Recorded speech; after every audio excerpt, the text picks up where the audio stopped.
puis les matins continuent et vous êtes les bienvenus. Évidemment, nous sommes avec Natacha Harry.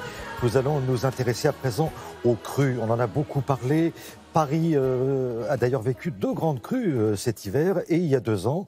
Et on n'est pas à l'abri que ça se reproduise.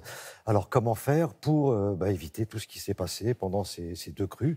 Il y a moyen, hein, il y a vraiment un organisme qui s'occupe de ça, Natacha.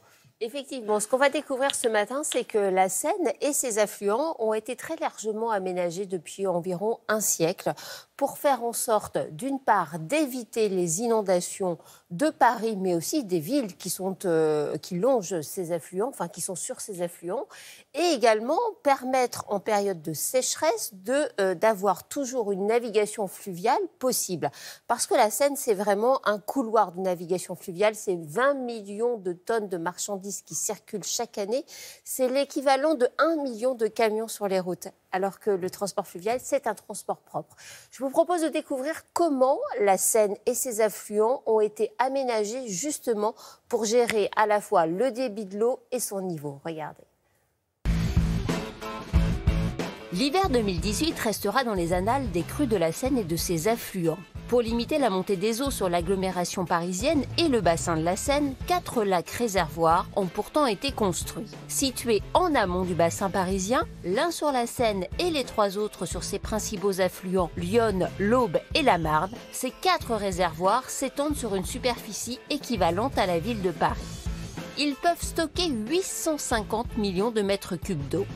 Au cours de cette crue, ce sont près de 50 millions de mètres cubes qui ont été stockés, n'empêchant pas l'eau de monter à 5,85 m dans Paris. Sans les lacs réservoirs, elle serait montée à 6,40 m. 6,40 m, c'est une hauteur qui devient très importante parce qu'on commence à noyer une grande partie du RERC. Donc on commence à avoir des dommages très forts sur les réseaux, tout ce qui est infrastructure. Les zones les plus vulnérables, c'est celles qui sont en souterrain, qui sont inondées les premières. Et donc là, on aurait eu des dégâts importants. Les lacs permettent en fait à la fois d'augmenter ces débits d'étiage, donc les périodes très sèches, donc pour assurer un certain nombre d'usages, et en même temps de limiter les débits au moment des pointes de crue. La Seine à Paris, en moyenne sur l'année, c'est autour de 300 m3/s.